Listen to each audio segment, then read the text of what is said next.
Hello YouTube, I'm going to be doing an online Pokemon Showdown match. Showdown is an online Pokemon simulator. Sometimes I get on it. I don't know, I think it's kind of fun.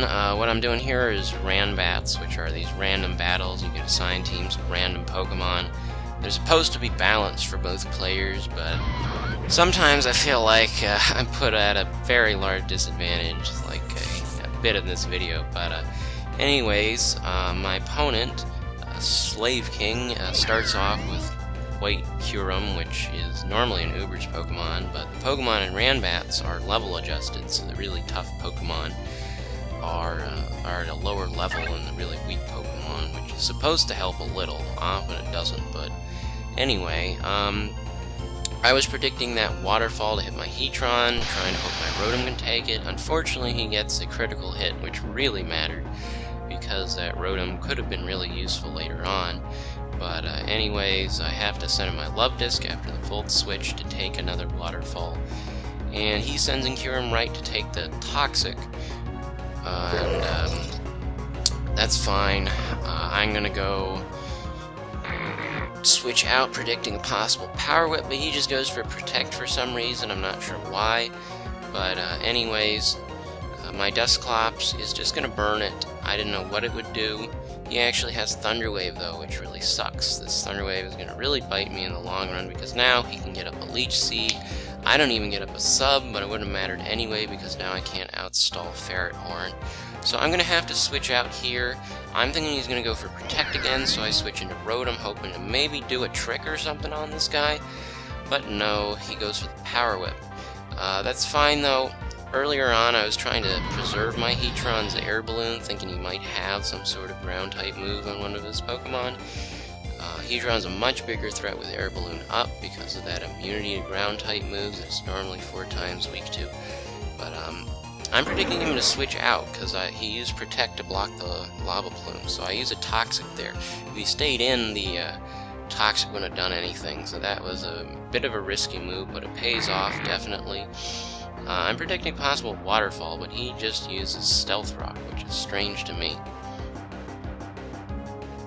So that's fine. He's going to use the rocks again for some reason. I don't know why. I think it might have been a misplay.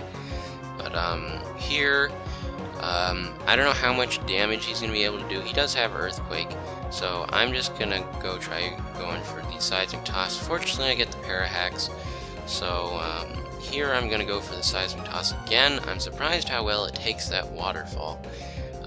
Really does a great job here, tanking with those great defensive stats and leftovers. And Relicanth does go down to Toxic damage. Now Trubbish, I'm not sure what kind of set this guy is running. He might be running some sort of weird offensive set.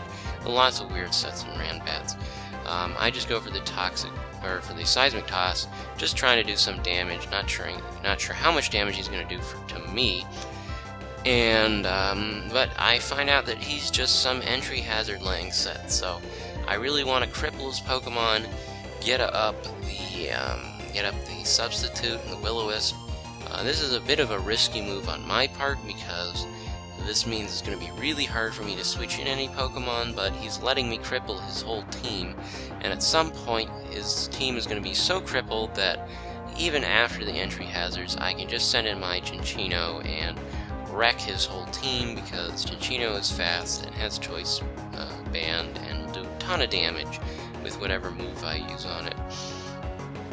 But he finally decides to go for a Clear Smog after all of his entry hazards are set up, but it's too late. Trubbish is going to go down to burn damage. I kept using Will-O-Wisp thinking he might switch out, better safe than sorry. But he sends in Basculin, and I do get a Will-O-Wisp off, which is great, because I know I can take whatever hit he uses on me at this point, because the Will-O-Wisp cuts attack in half. But he does get a critical hit with Crunch, which really sucks. Dusclops was all, part of my plan at this point, and I'm really getting tired of these crits. They're really screwing with me. I'm going to have to switch out, predicting another Crunch. I don't know why I switched out. I probably should have just left it in to die at that point, because now I can't even switch Dusclops back in. And the only thing it is good for is Death Fodder. But I wasn't sure what set this guy was running. He might be a Stally set. he might be a physical set. Mew is just this crazy wild card, but I knew he wouldn't like Toxic, so I did not expect the Aura Sphere. I thought he might try to plow through me with Psychic. I mean, why would he use Nasty Plot if he has Aura Sphere? That just seems like too big of a risk, knowing that I could potentially do some damage with Lava Plume. But I'm going to go for the Sweet Kiss here, because I'm afraid he might have Soft Boiled or something crazy on him, but I just want to stall him as long as possible to try to get more Toxic damage, and I do get a Confusion, which is fantastic. Things are beginning to look up for me. But I still have to get through two relatively bulky Pokemon, and I don't have much to do it with. Lovedus is not going to be doing that much damage. I do for another Sweet Kiss, get another Confusion down, and I do manage to get the Confusion, which is great. Going to be getting that burn damage on him, and combined with the Ice Beam, if I did land another Confusion, then I could have killed Ferrothorn, which would have been amazing, but unfortunately, he gets a Leech Seed off, which allows him to heal some major damage there. I'm going to have to go for the Tail Slap because I'm going to be locked into that move. It's the only thing I know that will be powerful enough to kill Mew. He's going to use Protect. Really strange move, but it actually ends up working in my favor. He was probably trying to stall out more Toxic damage, but what this means is that when I hit, I totally forgot about the Iron Bars, but it allows me to kill him in 3 hits instead of 4, which means I get a lot less Iron Bars damage. And I just barely survive the Toxic damage, so this is it. Comes down to the wire, who goes first. And my Chinchino goes first, and that Tail Slap is just barely going to kill Mew. And I win the match. Alright, I hope you enjoy it, and have a good one.